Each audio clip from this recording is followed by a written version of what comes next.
Bonjour à toutes et à tous, aujourd'hui ça va être un grand big Oui, big. big book haul en fait. Voilà ce que j'ai acheté, je vais vous montrer toutes ces beautés. J'ai essayé de tout casser par catégorie. Donc il y aura du classique, il y aura du cozy mystery, du thriller et un peu de, on va dire, poésie, quelque chose de poétique. Voilà, je connais pas encore cet auteur, à découvrir. Et on va commencer par tout ce qui est classique. Donc, j'ai acheté de nouveau Robert Sabatier, Les Noisettes Sauvages. De nouveau, tout simplement parce que j'étais passée dans un magasin d'occasion et j'ai croisé ce livre. Tout simplement parce qu'il n'est pas un mordieu comme celui que j'ai, donc je l'ai pris. Et si jamais je suis fan de cette écriture, eh ben je vais garder celui-ci et l'autre.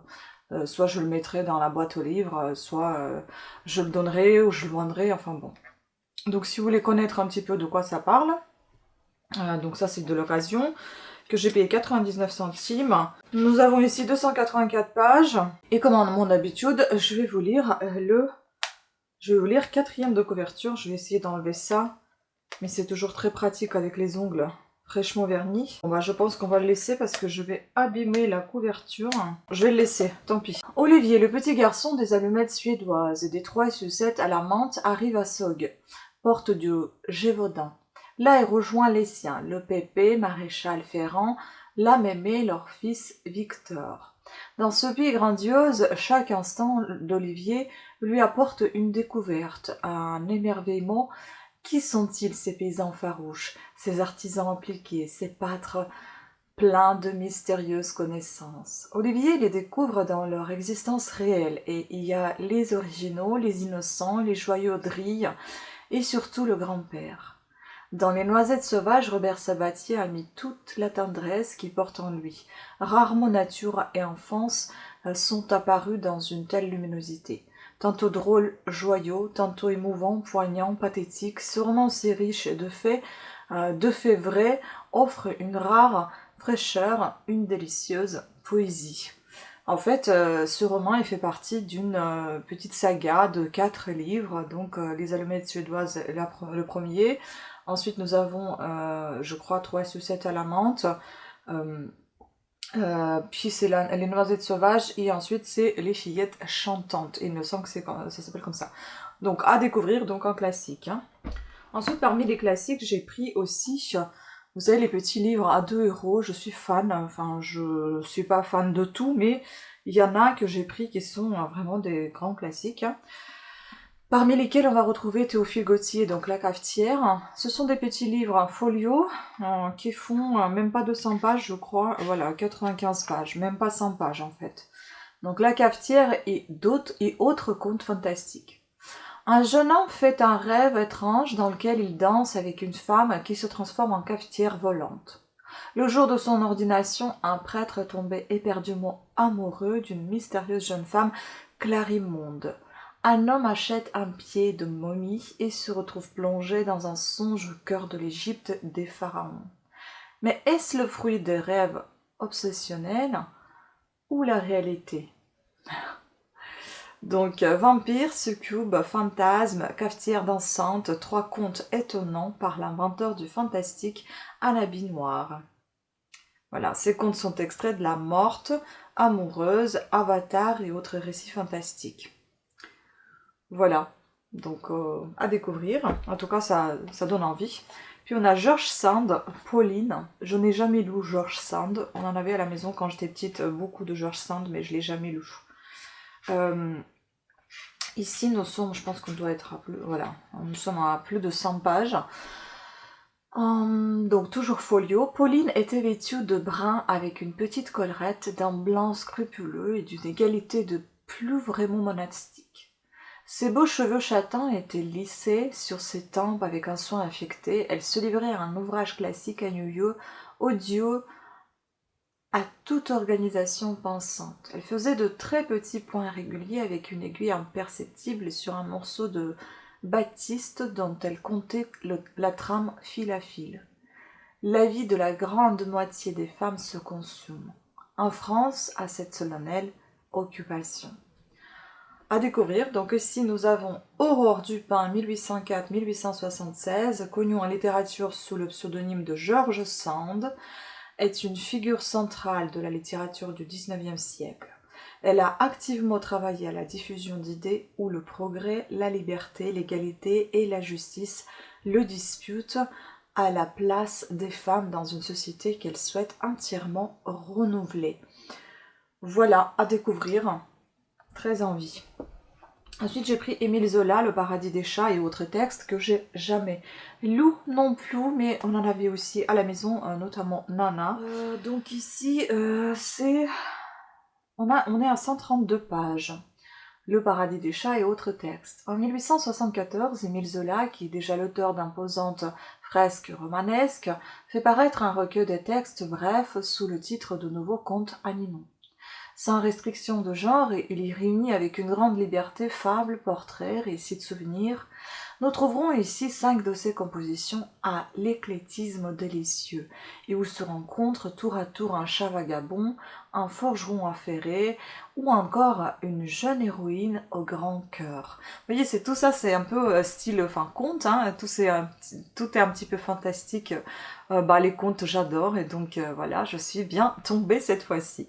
Donc j'avais alors 2 ans et j'étais bien le chat le plus gras et le plus naïf qu'on pût voir. À cet âge tendre, je montrais encore toute la présomption d'un animal qui dédaigne les douceurs du foyer. Je n'avais qu'un désir, qu'un rêve, me glisser par la fenêtre entr'ouverte et me sauver sur les toits. Voilà, donc un petit extrait. Et la photo, elle est vraiment magnifique. Les yeux de chat, j'adore les chats.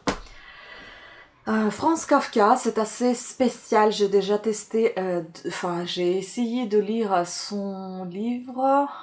Je ne sais plus comment il s'appelle. Si je me rappellerai, je vous mettrai ici. Mais c'est un livre assez connu. Je ne me rappelle pas. Mais il était assez désagréable à lire, donc j'ai vite abandonné. Mais bon, on va voir celui-ci, Lettre au père. Donc Folio, toujours, nous sommes à même pas 100 pages, environ 100 pages. Donc traduit de l'allemand par Martine Robert. Très cher père, tu m'as demandé récemment pourquoi je prétends avoir peur de toi. Comme d'habitude, je n'ai rien su te répondre. Réel et fiction ne font qu'un dans la lettre désespérée que Kafka adresse à son père. Il tente, en vain, de comprendre leur relation qui mêle admiration et répulsion, peur et amour, respect et mépris. Réquisitoire jamais remis à son destinataire, tentative obstinée pour comprendre la lettre au père et au centre de l'œuvre de Kafka. Voilà, je pense que ça va être assez dramatique comme lettre, mais j'ai envie de découvrir cette œuvre.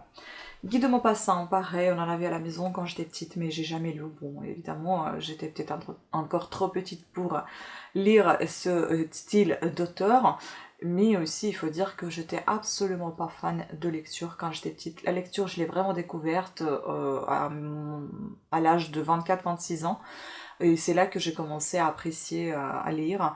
Je lisais à partir de mes 18-19 ans des livres un peu type Cozy Mystery mais en russe.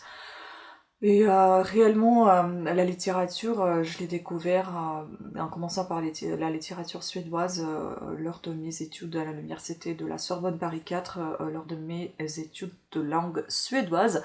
Et c'est grâce à Cecilia, je vais pas dire son nom, ma prof de littérature suédoise m'a donné envie de lire. Voilà, merci à elle. Donc Guy de Maupassant, Le Verrou et autres contes grivois. Donc on est vraiment dans les contes. Et là nous sommes un petit peu plus de 100 pages. Donc édition de Louis Forestier. Quand les femmes sont coquettes et légères, quand les hommes sont attirants et volages, Maupassant trouve les rideaux des chambres pour nous permettre d'assister au jeu de la séduction et de l'amour. Quelques nouvelles audacieuses et pleines d'humour pour émoustiller le lecteur. Je vous avoue, j'ai pris parce qu'il y a de l'humour dedans. Sinon, moi, j'aime pas trop tous les trucs de séduction, l'amour, enfin, c'est pas trop pour moi. Maintenant, on va passer à une autre catégorie qui est policier, thriller. Donc, j'ai eu un cadeau ce livre. On avait des DVD de Vera, je crois que c'est Vera, Les Enquêtes de Vera, c'est ça, la série vedette de France 3, des vérités cachées. de Anne Cleeves. Ça, on m'a gentiment offert pour pas mal de livres que j'ai achetés dans la librairie où je passe d'habitude, et merci à cette libraire qui est super sympathique. Il y en a que des jeunes qui travaillent là-bas, presque que des jeunes, et ils sont super sympas. Donc elle m'a offert le livre, il fait environ 400 pages, il est assez dense quand même, hein. Je n'ai jamais lu, je n'ai jamais regardé ces films, il me semble, enfin si, ces séries, il me semble que j'ai dû regarder une ou deux séries, un ou deux épisodes, une ou deux épisodes, je ne sais pas, mais je ne retiens pas grand chose dedans. On verra bien, il faudra essayer de lire et voir si je vais apprécier ou pas, donc c'est archi poche. Alors, il fait chaud. Ce jour-là, sur les côtes du Northumberland, revenue d'une virée en ville, Julie Armstrong n'aurait jamais cru faire une aussi macabre découverte. Son fils étranglé dans sa baignoire, le corps couvert de fleurs sauvages. Ça commence bien. Ce meurtre d'esthète laisse l'inspectrice Vera Stanhope et son équipe sous le choc, lorsqu'un second corps est découvert dans un décor similaire. Vera sait vite ce qu'elle doit faire pour débusquer le criminel. Rares sont les indices susceptibles d'aiguiller Vera, mais la voilà intriguée par le groupe d'amis qui a découvert le second corps. Qu'est-ce qui relie ces 4 hommes et cette femme? Pendant ce temps, le tueur reste dans l'ombre, attendant l'occasion de reproduire son œuvre d'art morbide. Solitaire et grand de gueule, plus porté sur le sangle malt que sur l'Earl Grey, le personnage d'inspectrice créé par Anne Cleeves a rejoint Poirot et Miss Marple au panthéon de détectives de caractère. Voilà, et donc, fille d'un instituteur de village, Anne Cleeves, née en 1954, est l'auteur de nombreux suspens à l'origine notamment de la série télévisée Les Enquêtes de Vera, traduite en 20 langues, et elle a reçu en 2017 le Diamond Dagger, la plus prestigieuse récompense britannique pour un auteur de romans policiers décerné par la Crime Writers Association. Voilà. Écoutez, à découvrir, mais vraiment ça me paraît assez complexe comme lecture. J'attends encore un petit colis avec, dedans il y a un livre. Est-ce que je vais l'avoir juste avant que je termine cette vidéo? Je vous en parlerai, sinon bah, la prochaine fois. Et aussi je voulais vous dire que on voudrait se lancer un petit peu dans les séries télé des années 80, 90, voire même plus tôt, début 2000 aussi, pourquoi pas. Je sais pas, j'ai envie de revoir les anciennes séries et me dire est-ce que ça a bien vieilli, est-ce que j'aime tout autant que j'aimais quand j'étais plus jeune ou pas. Enfin bon, j'ai envie, donc peut-être que je vous en parlerai dans certaines vidéos, je ne sais pas. Dites-moi si ça vous intéresserait éventuellement. Donc ensuite, j'ai trouvé Lisa Jewell, je ne savais pas qu'il y avait ce livre-là.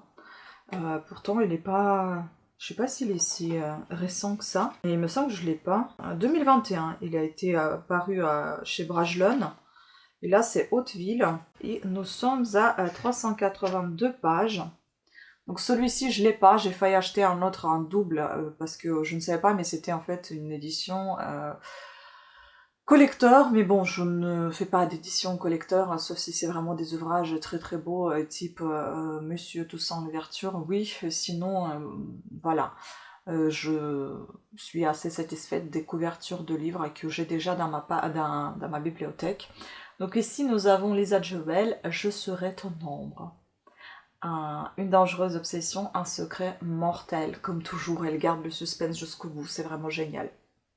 Alors, il n'y a pas de fumée sans feu. Kate vit à Londres avec son mari et leurs 2 enfants. Ces derniers temps, Rowan rentre de plus en plus tard et ses petites attentions se raréfient. Il y a des signes qui ne trompent pas. Persuadée que son mari a une liaison, Kate se met à l'épier de façon maladive. Mais cette mère de famille va bientôt avoir d'autres sources d'inquiétude. Sa fille Georgia affirme avoir été suivie à son retour du lycée. Et l'une de ses camarades prétend avoir été agressée à 2 pas de là, avant de retirer sa plainte. Kate a sa petite idée sur le coupable, son voisin d'en face, Owen Peake, un vieux garçon qui la met mal à l'aise. Le soir de la Saint-Valentin, une jeune femme disparaît dans le quartier et la dernière personne à l'avoir vue vivante, c'est lui. comme toujours, hein, assez intéressant. Donc ici, nous avons un avis de Claire McIntosh, un roman aussi captivant qu'émouvant. Lisa Jewell tient toujours ses promesses, ça c'est vrai. Et puis Jojo, pipi. Et puis Jojo Moyes, j'ai lu ce roman d'une traite, c'est son meilleur. Tous ces romans, j'ai l'impression que ça se lit d'une traite, malgré que j'en ai lu qu'un seul pour le moment, mais j'adore en fait. Enfin, roman, thriller, voilà. Ensuite, nous avons Mortellement Vôtre par Margaret Millard. Je connais pas du tout, mais édition Masque, je suis absolument fan. J'adore ces éditions, je ne sais pas, mais je trouve qu'il y a quelque chose d'assez sobre et chouette à la fois. Enfin, je sais pas comment vous expliquer, mais j'aime bien.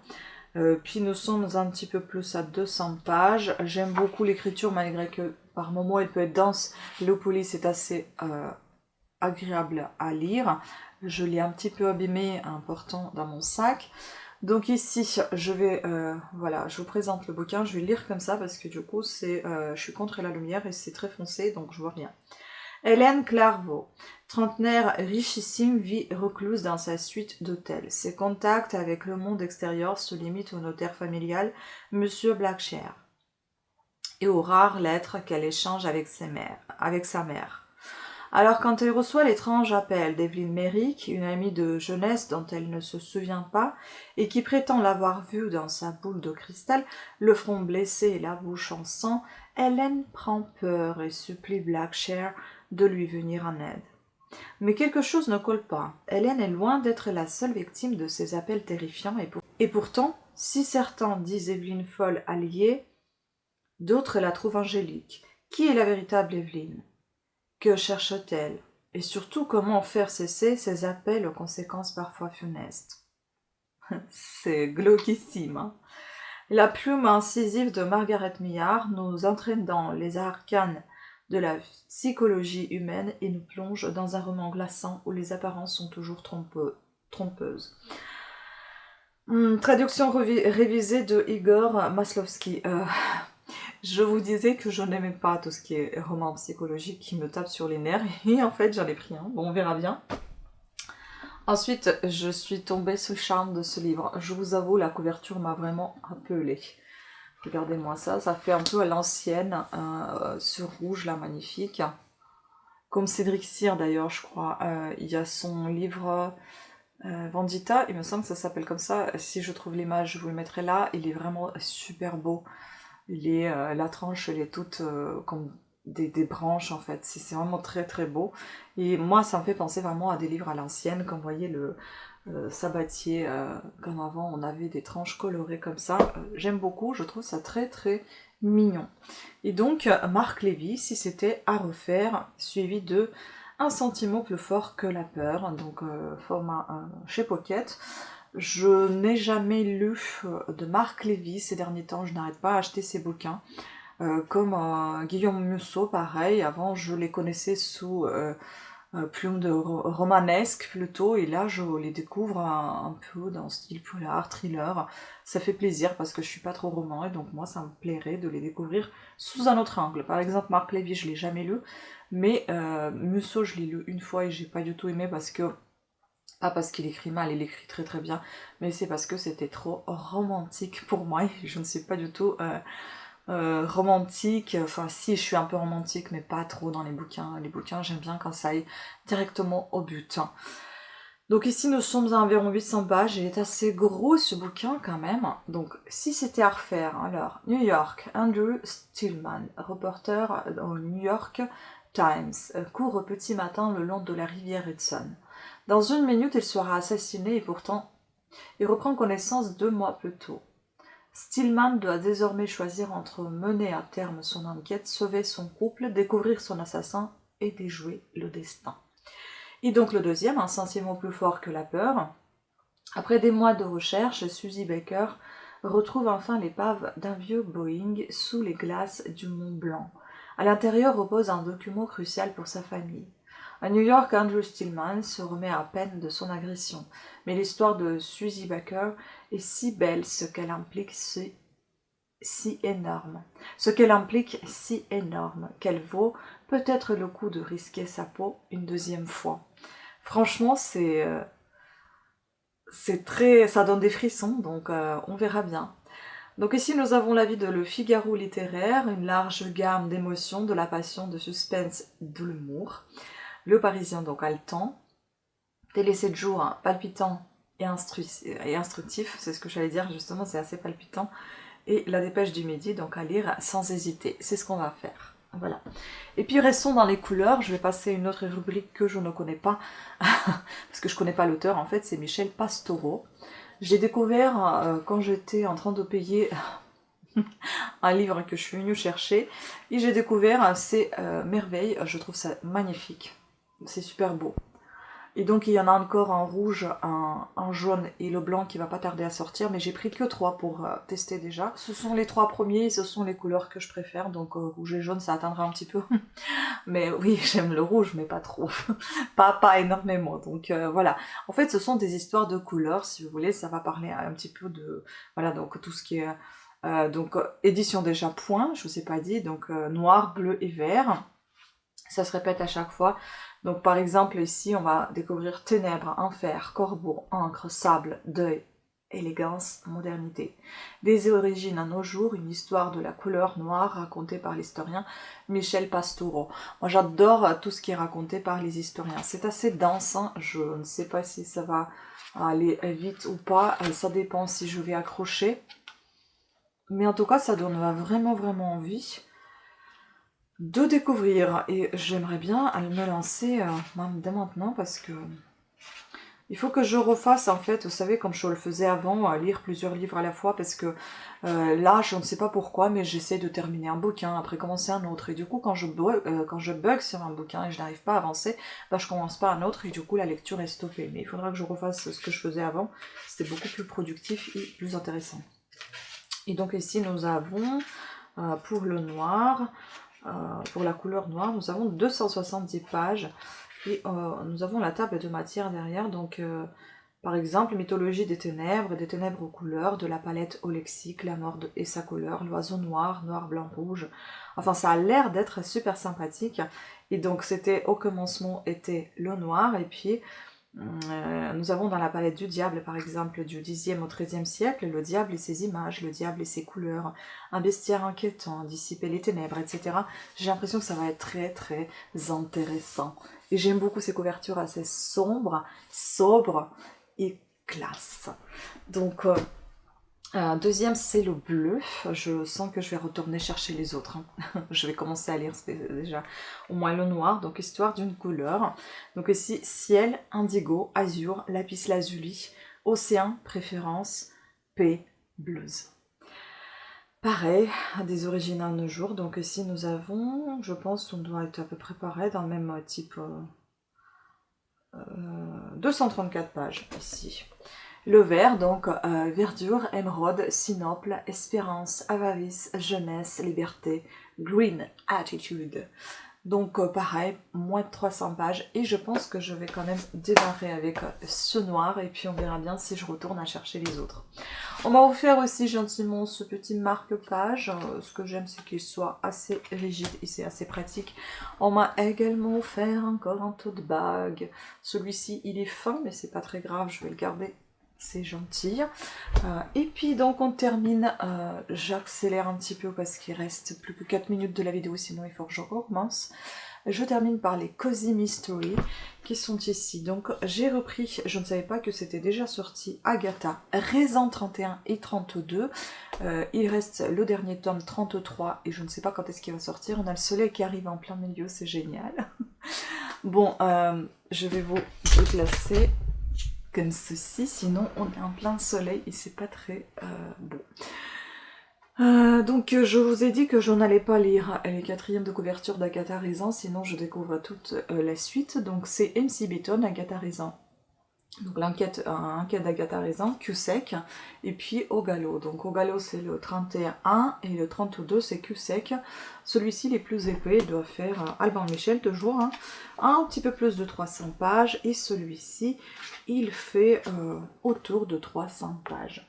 Et puis je découvre aussi un nouveau Cozy Mystery que je ne connaissais absolument pas et j'ai envie de découvrir parce que là, bah, ça m'a parlé, la couverture je l'ai trouvée très marrante et donc c'est Cozy Mystery de David Safier, les enquêtes de Miss Merkel, 6 pieds sous terre.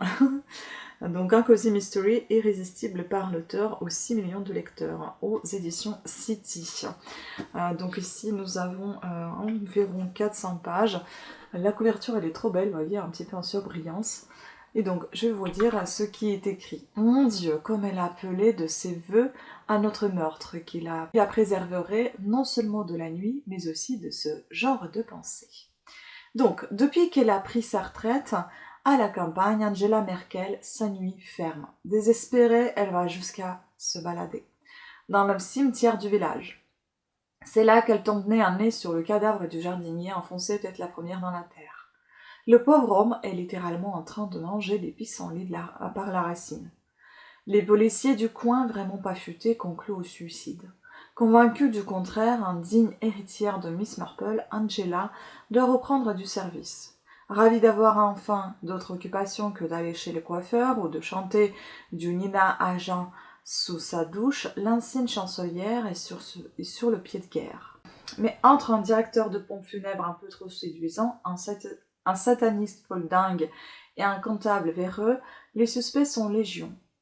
Avec son chien et son garde du corps, Angela s'engage dans une enquête qui risque bien de la conduire 6 pieds sous terre si elle ne prend pas garde à ses arrières. Ça a l'air sympathique. Donc ici, David Safier est l'auteur de nombreux best-sellers comme Maudit Karma ou Le fabuleux destin d'une vache qui ne voulait pas finir en steak haché. Avec les enquêtes de Miss Merkel, il signe une désopilante série de Cozy Mysteries. Je ne connais pas du tout, écoutez, j'ai très envie de découvrir. Voilà, donc sur ce, cette vidéo est terminée. Je n'ai pas reçu mon livre pour vous le présenter à la fin, mais ça sera pour la prochaine fois. Sur ce, je vous remercie beaucoup de votre attention. Pensez à vous abonner et activer la petite cloche de notification afin d'être averti de nouvelles sorties de vidéos. Sur ce, je vous fais plein de bisous et je vous dis à très bientôt. Ciao!